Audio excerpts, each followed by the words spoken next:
Well, I think the biggest issue is the undergraduates or the graduates not having a rich portfolio of soft skills. So basically, it's not about what you studied at some time. It's about what the institution has shaped you into. Because we all come it with a skill. And that's why it's called an entry level. Everybody is free to come in. But then what sets you apart is your skills. No matter what you studied, if you have the skills, you can get through the doors. And the fact that we have a lot of apps that helps us write has not done justice to the fact that we critically think as we speak. You can be with a Gen Z and the Gen Z is really sincerely speaking, but you're lost because she's using terms that you're struggling to...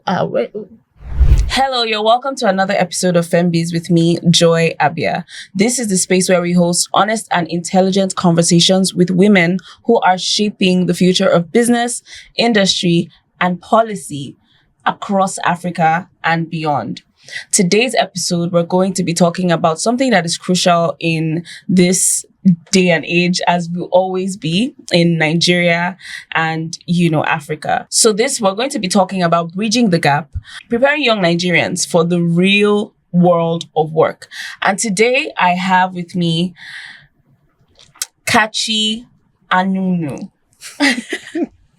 I had to ask her to help me pronounce the name earlier. So hello, Katchy. Hi, how are you? I'm very well, thank you. Thank you so much for being on my space. You're welcome. Nice to be here. Yeah. Okay, so I will do a little bit of a reading, like I'll read your bio. Okay.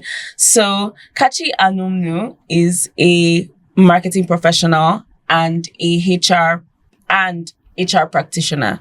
She's a baker and businesswoman who encourages children to get into small businesses to develop financial literacy and independence. She's the founder of Sortafta Consulting, a platform that is focused on helping undergraduates and young graduates develop a portfolio of soft skills needed for employment and business, and also the conveyor of Campfire Exchange.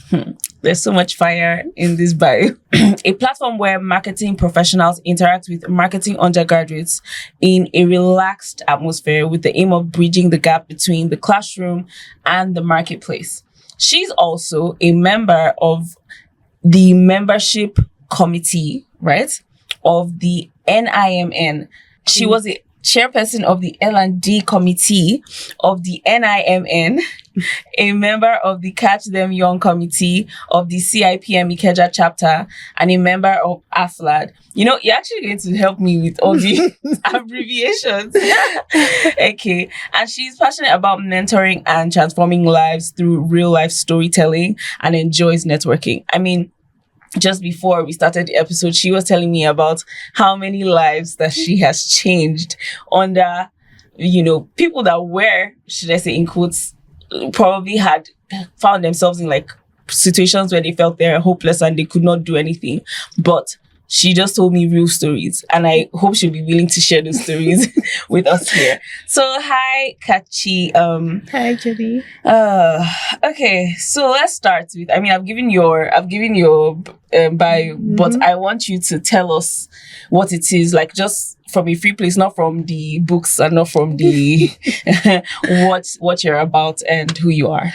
Okay, so for me, I believe so much in the fact that our life is a journey.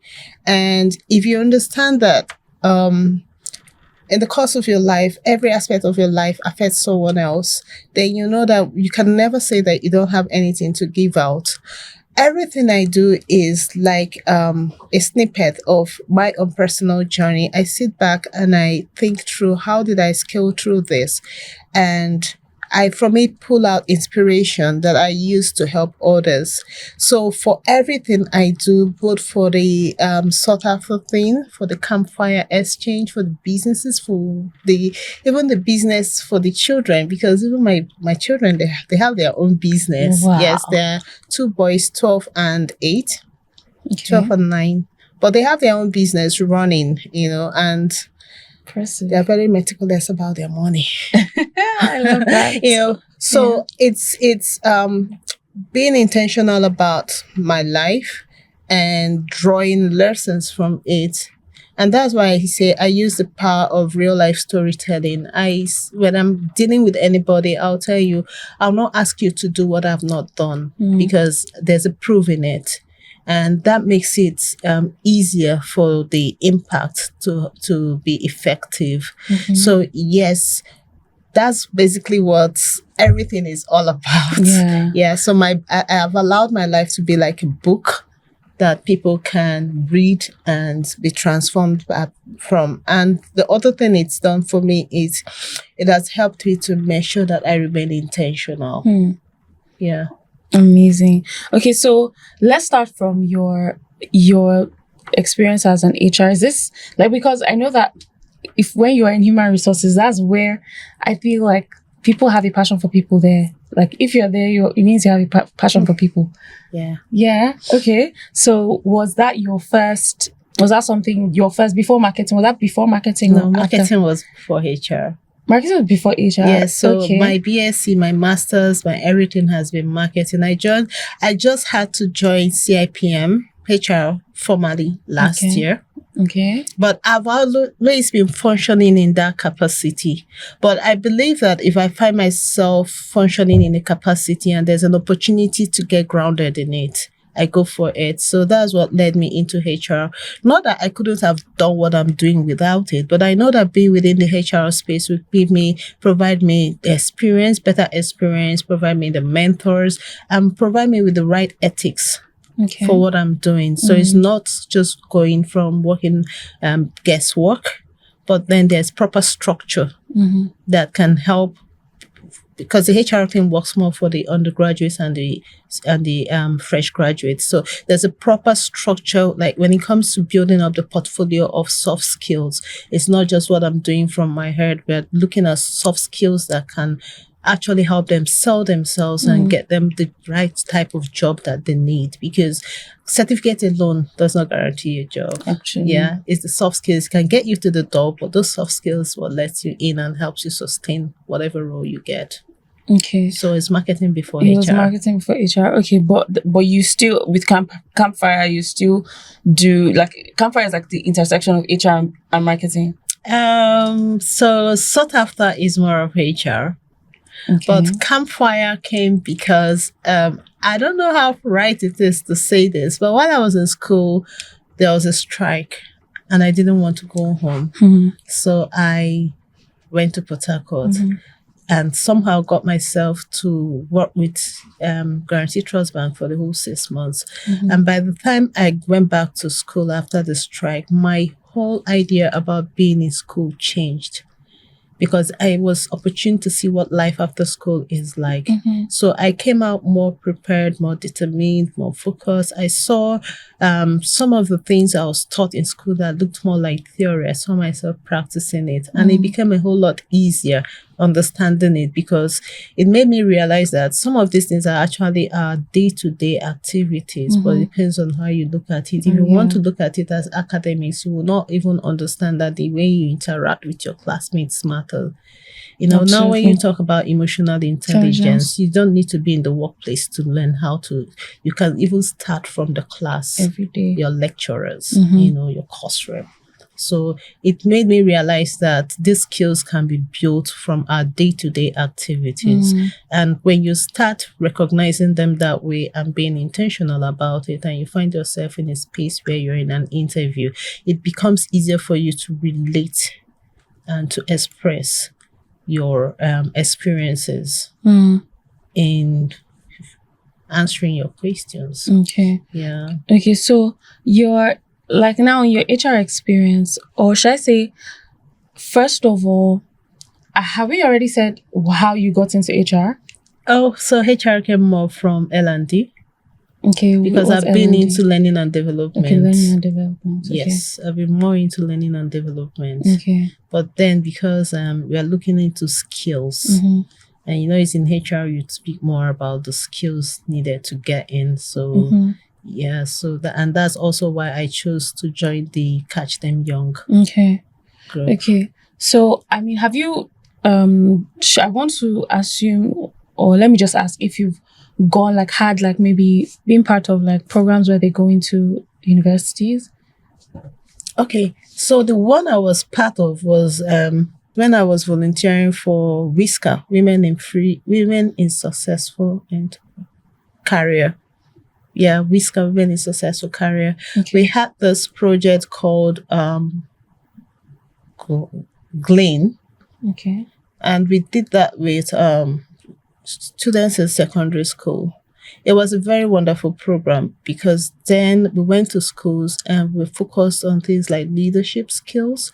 We also focused on helping them understand the career path that works best for them. We use different HR tools to help them analyze, look within themselves. Okay. And they were able to, a good number of them who diligently did it because students will be students. Mm-hmm. We're able to now effectively determine what they want to study in school, because that is a very important stage to run such programs, because in SS2, SS3, they're still under the influence of peer pressure. Mm. So you can see someone going for a course because her friend is going for the course. Sure. And this friend that is so serious about going to this course, it may be because her parents have mentored her and been speaking with her, and she knows she has the support and everything, but emotionally, financially, and whatever, to go through the program they want to go through in the university. Then me being a BFF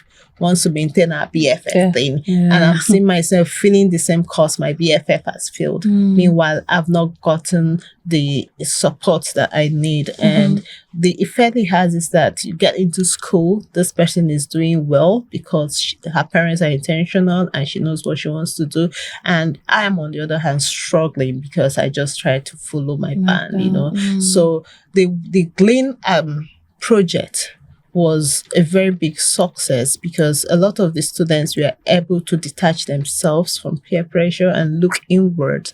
And we helped them conduct a SWOT analysis on themselves, look through their subjects, their strengths, and matching it. And this is like what counselors should do in school. Mm-hmm. But we came in and for the projects I was part of, the impact was really interesting because I was also in charge of conducting the before and after responses to this. And it's always mind-blowing to realize that after such a program, there's a lot of aha moments for them.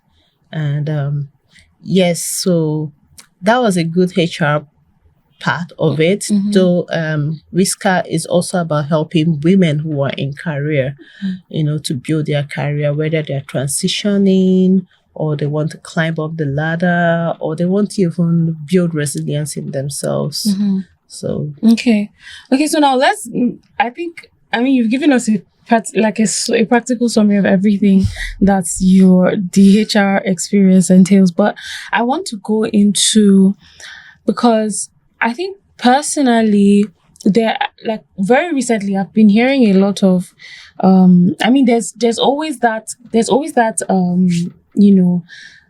that gap of when they are fresh graduates and after school.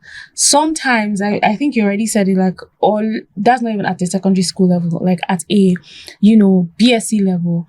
There are people just okay, maybe I was compelled by my parents to take this particular course. Oh, that was the course they gave me. Or the course that one comes up a lot. Exactly, that was handed to me. So I'm just passing through school for this reason. Mm. And then after school, there is always the phase of, okay, now what next, And then some people are struggling. I feel like there are even some that even when they see jobs, they even hardly see jobs in the in the roles that qualifies them, the certificates that they have, and some, even though they see it's it could be way, way below what they would have expected and all of those sorts like that. So I would like to, for us to debunk, to start with, what are the biggest issues when it comes to graduates, the gap between graduates and employers' expectations? Okay. So I think the biggest issue is the undergraduates or the graduates not having a rich portfolio of soft skills. Let me take the banking industry, for example. When you look at the fresh intakes, they are not all students who studied banking. Absolutely. Yeah. So you meet people from different fields. You will even meet people from the sciences. What are they doing there? So basically, it's not about what you studied at some time. It's about what the institution has shaped you into. Because we all come in with a skill.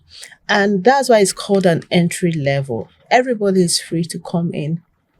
But then what sets you apart is your skills. I'll give you an instance. So I'll use my voice.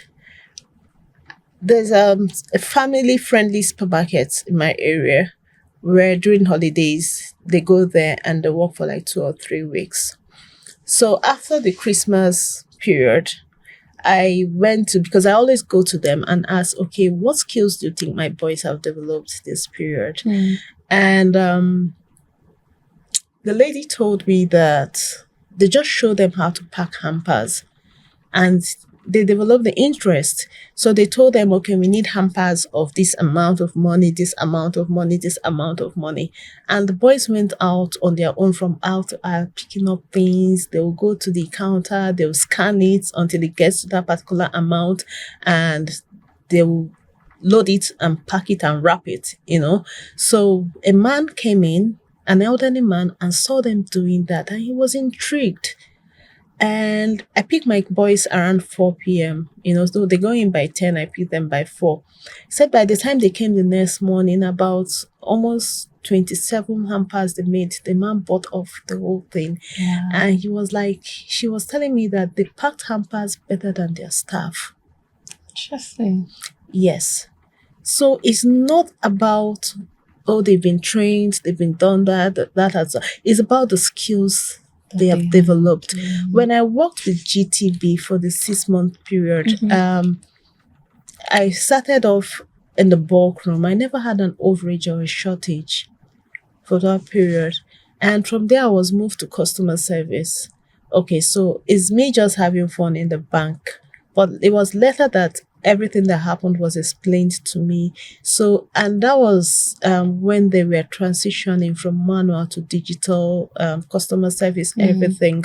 So, customers will come, they're looking for this, you're sorting out physical files. So it's not like sorting it out online where you just type in their name and you get what you want. So, and all those things. And when I asked the manager why she put me there, she said, because you have this disposition that makes people calm. People come in angry, but the way you talk to them, you calm them down. So it was helping the banking hall be calm. But I was just being me. So I wasn't a graduate. Okay, fine. I was studying marketing, which is still the business line. But what I'm trying to say here is that no matter what you studied, if you have the skills, you can get through the doors. So I could as well be an all straight A marketing student with an attitude. Yeah, which would even lead me to my next question. Like, what do you think are like the most the most important soft skills that like maybe like a normal graduate is lacking, that should have like the core, at least the most basic they should have, but then they're lacking? Okay, so I've thrown out a questionnaire on that, and what came out is first communication skills. Their communication skill is so somehow now, because they find it difficult to draw the line when they should use their own steezy words. real. Oh my god. You get what I mean? Yes, there are times when you should use those tease things, and there are times when you should speak proper English. Wow, Gen Z. And when it comes to that, you're confusing the older people because you keep getting them lost in the conversation. So I'm a counselor in church, and one of the days I told them I have a quiz for them. I wrote down a lot of Gen Z words and asked them to, write what it means. There were about 20 of them. I don't think any of them got up to 5. Like to write the actual meanings. Yeah. So the gap is much. So you can be with a Gen Z and the Gen Z is really sincerely speaking, but you're lost because she's using terms that you're struggling to What's that? By the time you're trying to figure out, she has like 20 words. So communication is key, not just in the spoken. To be frank, the fact that we type and the fact that the system helps us with our grammar has not done justice to writing skills. And the fact that we have a lot of apps that helps us write has not done justice to the fact that we critically think as we speak. So communication skill is key. In addition to that, there's body language to communication. So they still have not really mastered that because depending on what you're talking about, you don't just have to be all glammed for every communication. There are communication that calls for seriousness, and you have to come with that, dressed in that. I mean, with your body language. So there's that communication issue. Emotional intelligence also is something they need to pick on. Critical thinking, problem solving skills. We notice also that they have issues thinking on their toes. Because Google is there. So when Google and ChatGPT and all of them are not there, they've not really stretched the mind to be able to pull out from within themselves. So I had a situation where someone came in to visit and of course, NEPA took the light. And he was like, "Oh, Auntie Katchy, I don't know how you're surviving. I can't live without my phone. Don't you mean there's no data?" I'm like, "Boy, this is real life." So, in as much as all these things are good and necessary, but we are still human. So we need to build on skills that we know that AI cannot take away from us. We need to build on skills that can take us further when there's no data. Imagine if the grid should be shut down. So what happens? And also, I don't know if you've noticed this report going on that the Gen Zs are the first generation who is living below the standard of the generation ahead of them. Prior to now, every generation does better than the generation before it. Wow. Yeah, but because of the screens. So I know in Netherlands and some other places they're beginning to, but there's outside, in the West, they're beginning to speak about the negative impact of the screen on students, on children. So they're trying to take it back. And to a large extent, it's responsible for some of the things we're seeing now. So we go for meetings with HR. When I was in L&D, I did a lot of meetings with HR directors of companies, and they keep saying that the Gen Zs are not employable. I actually thought it was a Nigerian thing until while we are trying to strike a collaboration with Chartered Institute of Marketing UK, with National Institute of Marketing Nigeria. I was on a call with the then president of the Institute of Marketing, Ede Anang, and the registrar from CIM UK said graduates these days are not employable. So I was like, so it's not even a Nigerian thing. If they are facing the same thing in the UK, and it took me into some research and I found out that across board. So I think emotional intelligence, communication, being intentional about things, problem solving skills, teamwork, these are some of the skills that they need that are core. So let's put the digital skills aside. But these are some of the skills that are core. If I'm working with you and we can flow effectively, it will make the work easier. If you know your deadline is by 12 and that when you submit, the next person has to do, and we can now meet our general deadline before the end of the day, and yours is 12 and you're on Instagram. So those type of things. Problem solving skills, emotional intelligence, communication skills. I feel like these are the three core skills. Teamwork. And these are the three core skills that you need at the base level to be employable, to even just be able to interact with basic interact like your day-to-day, like those are skills that you need. And I actually do agree with that, the fact that not in like not just, well, I don't want to say it's just graduates alone, because I have come across like even a number of older people too that don't even know these basic skills. And which would also lead me to another, like, maybe I would say question. It's really a question, like, where now there are people who are not, there are graduates who cannot be employed or who don't seem employable by, in basic, for like entry level or just basic roles, right? But then what's now at the core of it, would you blame them when there are guardians, their initial guardians that were supposed to, instill these things in them? What's the role of parenting in all of these, like in building these skills? Because now you probably don't have there are kids who they just enter school, they probably don't even know, they've not really mastered communication with their own parents and siblings, and then in the real world they can't, it just seems like it's something they cannot even navigate. What would you even say about that? Okay, so that one on its own is another problem that parents are gradually beginning to wake up to, because the home is the first place you learn. Every character you see in a child was bettered at home. So when you see a thing in a child, look at the mom or look at the dad, you see the root of it. And I think because it has come to this point, intentional parents are waking up to this. Come to realize also that because I've worked with children, I'm a trained UK teacher. I've come to realize that parents are waking up to the fact that you communicate more with your child.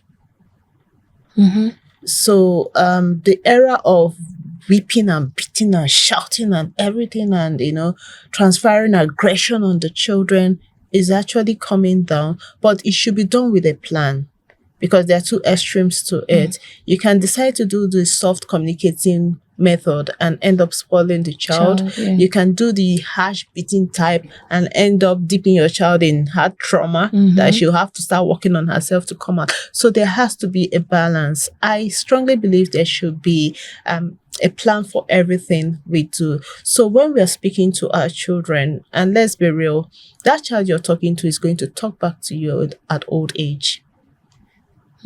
Yeah. So the way you talk to your child at the stage that they are little, you're building their communication skill. And in the real circle of life, this is hitting deep. Okay, let me give you an example. I lost my dad in December 2022, and I'm the last. He passed on at the age of 89. But I know that they keep saying that when people get older, they start existing in some years back. So when I go to meet him and I tell him it's Katchy, he will not remember me. But when I call the name he used to call me when I was in nursery primary school, that's when he will remember me and will relate and everything. So sometimes when I go and take his food to him, I'm singing the nursery rhymes he sang to me. Wow. Yes. Wow.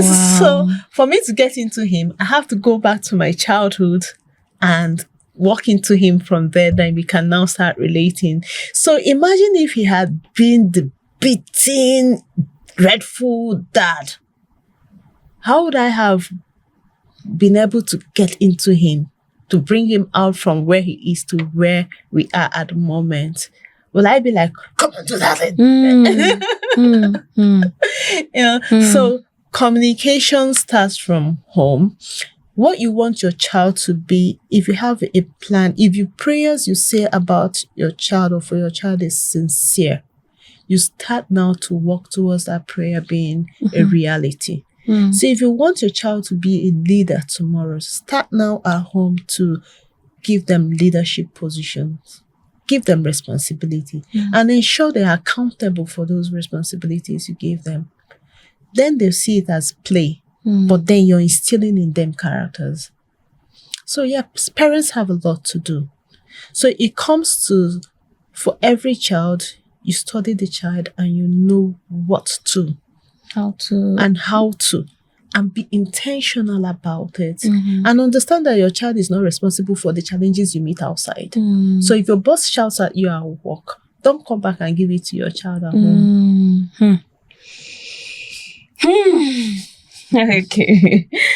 Okay.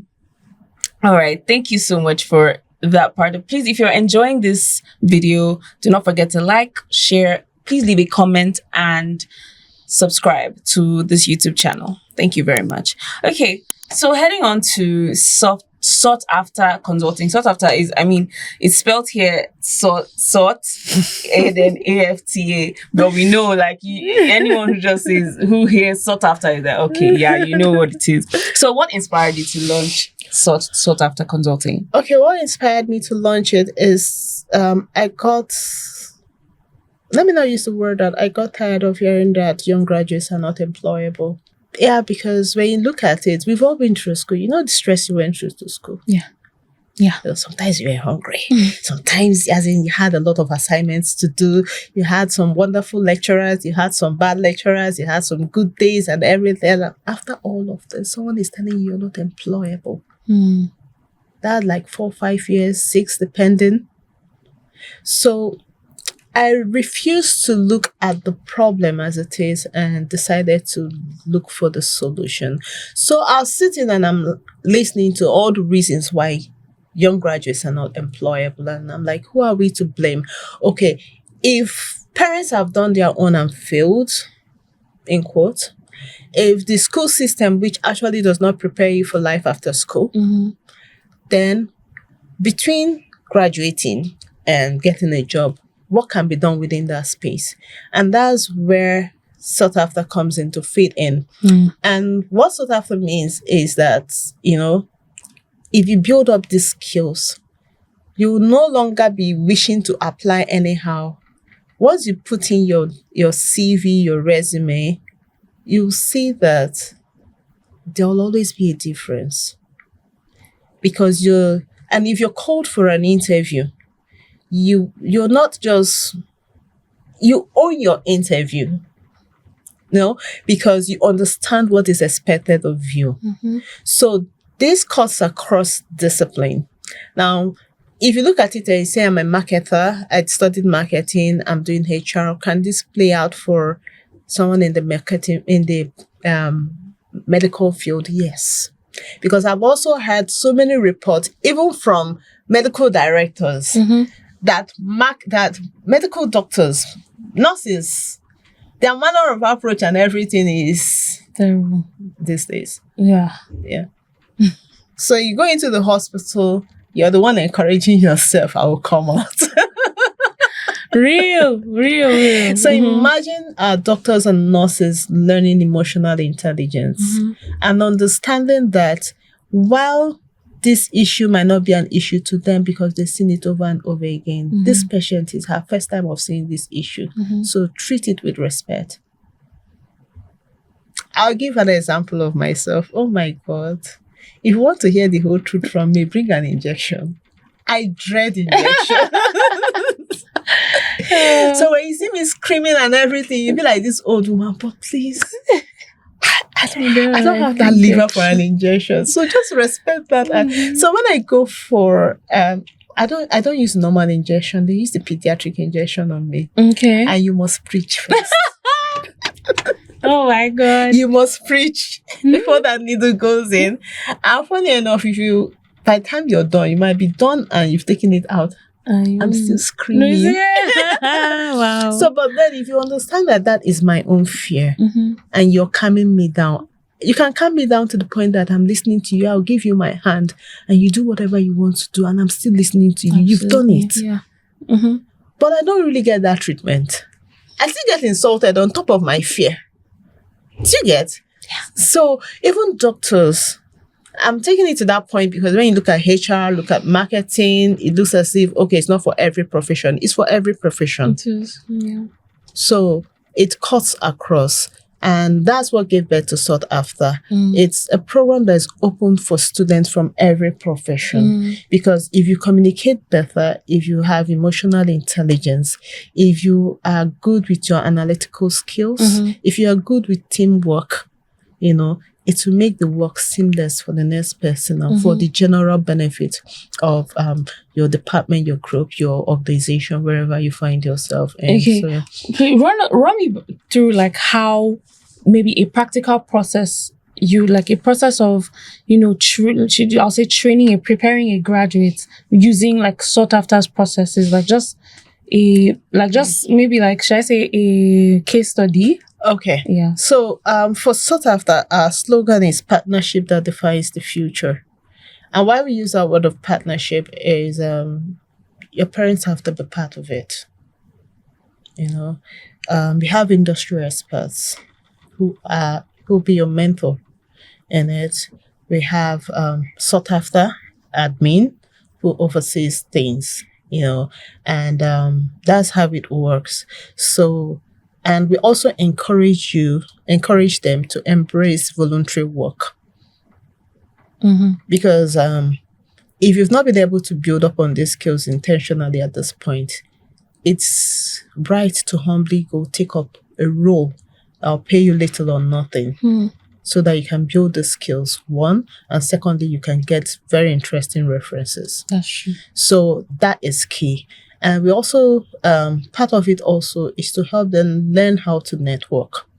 So Sortafta moves students from Snapchat, LinkedIn, Snapchat, Instagram, and all those places. Not that they're bad, that's where their space is, but also moves them to LinkedIn where they start hearing conversations that make sense. So I've sat down before it took off. I sat down with students and I asked them, who is your mentor? What are you studying? They'll tell me you're studying a course. And I'm like, who's your mentor in that course? Who is the thought leader in that field? And they don't have They don't. Most of them, yeah. I'm like, so you're in school, you're doing this for like 4 years, and you don't even know who to look up to in that space. And they actually don't. So who is your role model? And you're telling me about celebrities. Okay, fine. A celebrity can be your role model, but for this course that you're at this phase of your life, the path, who are you looking up to? Yeah. For all the sleepless nights of studies and the assignments and the paying of school fees and who are you looking up to? They don't. So you see someone studying, let me say, medical lab science, and she doesn't have anybody beyond her lecturers. So Sortafta moves them to LinkedIn, where they have communications within that area. And the other thing Sortafta does, especially when you're lucky to still be a student while at it, is if your field has a professional body that encourages students to join as student members. CIPM has that, NIMN has that. Start at that point. What happens is that you're entitled to free programs where you come and listen to experts in that field talk. Okay. So that's all part of how it does the mindset shift in Sortafta. But yes, we also encourage you to go in for voluntary work and projects. And while you're at it, your supervisor, your manager, whoever will be intentional about the skills they need you to build on. Because you will come in raw, but we expect you to leave better. And that is what you now take into your interview. So you don't just sit and say, the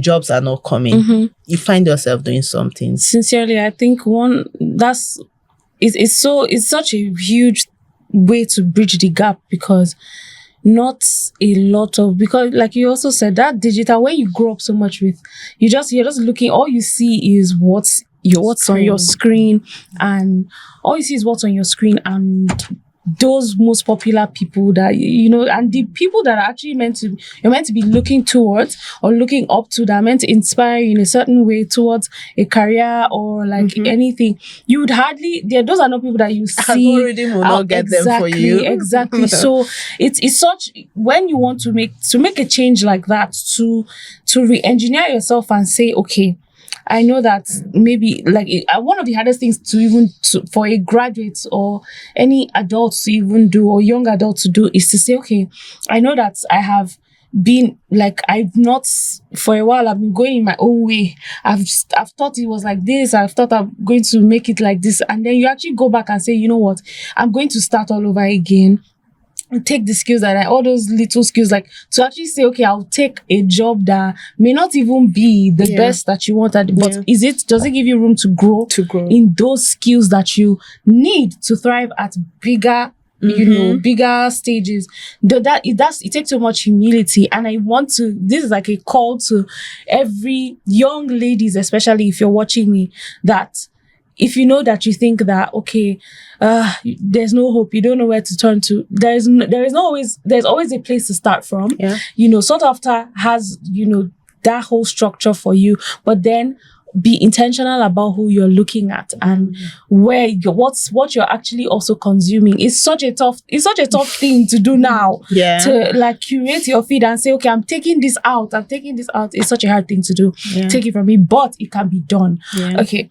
So, and sorry, let me add one more thing about going into voluntary work, is that it provides you your own set of network.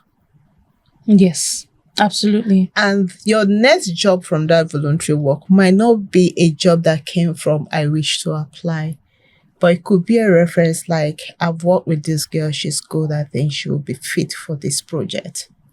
That's true. So that's another way of cutting off that whole gist of I've been applying and nobody's calling me. Sometimes they're not calling because they don't know you and they've not had a feel of working with you. That's true. So if you're a good learner, because that's key, if you have the spirit to learn, if you're humble enough to learn, and you find yourself in a space where you are volunteering, because here in Nigeria, we don't like to volunteer, but you need to learn, start doing that. If you come across someone and you have to have a different mindset, not just about what you get from someone. So if you have someone you're looking up to and you have the opportunity to approach the person, you ask, what can I do for you? Now, these older people might be dealing with digital challenges, and that is your strength. So you'll be like, okay, don't worry, I'll be editing your videos for you. So that's an exchange of value. And that can open doors for you. So yes, absolutely. Okay, I think while we're wrapping up, and what I would like for you to wrap up with would be like maybe one transformation story you have from Sortafta. Is that something you can give us? Yeah, that's okay. So we'll wrap up with that. But before that, I want to ask. Right. This is in terms of like, I think this is also in relation to what you do with Campfire Exchange. So what happens with like graduates and students, right? When, or like, what's the danger? I don't want to say the danger, but like what happens really when, the reality of what happens when people's exposure comes very late in life? Like for graduates, it comes later than they should have. Okay, so when you use the word late, is relative. Sure.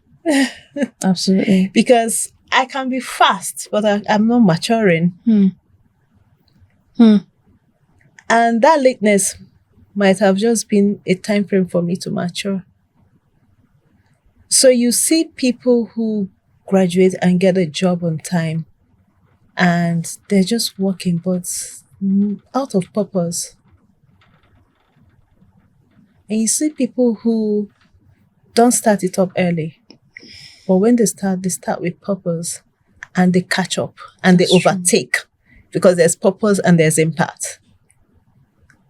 So I think the basic thing there is finding your purpose at the right time. Yeah, sure. Because we have also a lot of people who are working that are not enjoying their job, even though they're well paid. And they wish they can resign. So I think the bottom line there is purpose. Purpose. It's so true. I think personally, I think when I immediately left school, one of the that's BSc, because I'm currently in MSc. So when I left BSc, one of the things I dedicated to was voluntary service, like you said. Oh, that's good. Like I didn't do so. I did a lot of other remote jobs and everything, because somehow a little bit of me, I was scared of going out. I will be honest. I was scared of actually going out to meet people a little bit. But then I took on voluntary work in church, because that's where I gave myself to. So, and a lot of that helped me. And I think that I spoke about that on one episode with my friend some time back, where we spoke about if you want to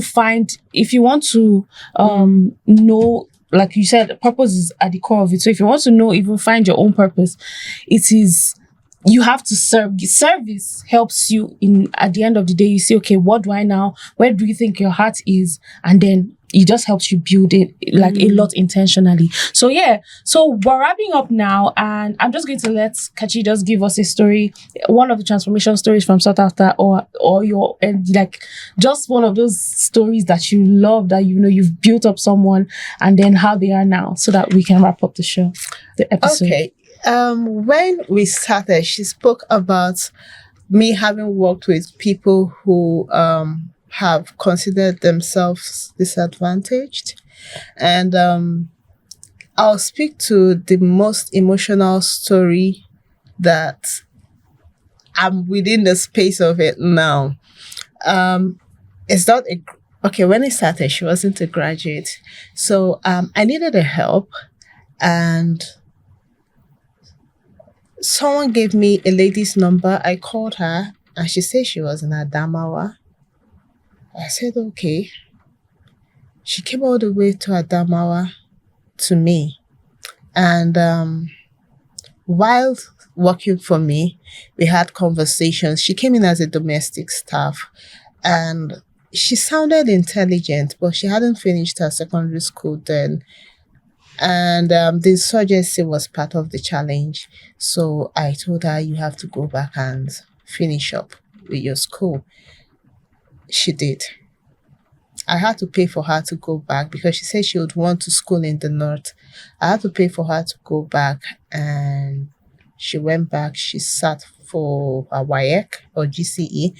She sat for JAMB, and she studied, and she graduated.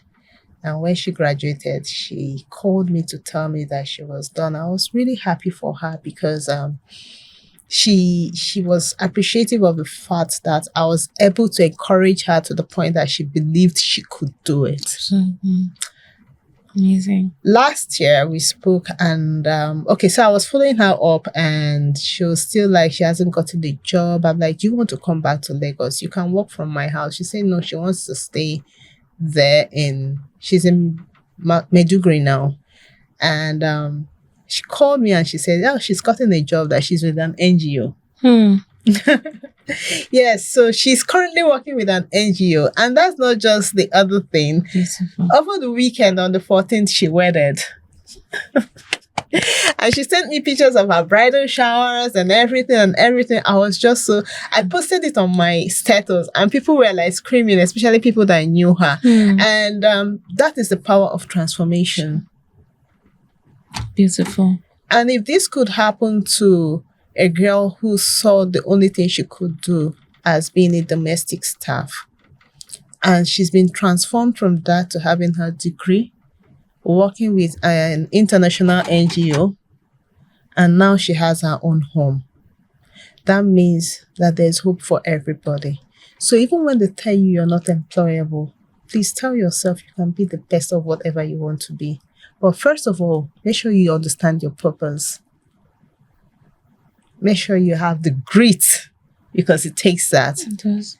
Make sure you're building the right network around you, listening to the right people, and doing the work for yourself, because the greatest challenge is beating that voice in your head that tells you you can't. Oh, absolutely.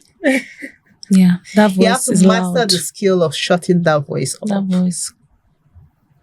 So, all right. Thank you so much, Katchy, I really enjoyed this episode. You're welcome. I hope that this episode does something for you. And I hope that you enjoyed this. Please do not forget to follow us on all our social media platforms. That's B360 TV that's B360 TV on LinkedIn, Facebook, Instagram, and TikTok. And please do not also forget to like, share, and subscribe to this video. Again, I am your host, Joy Abia, and this is FemmeBiz. Thank you.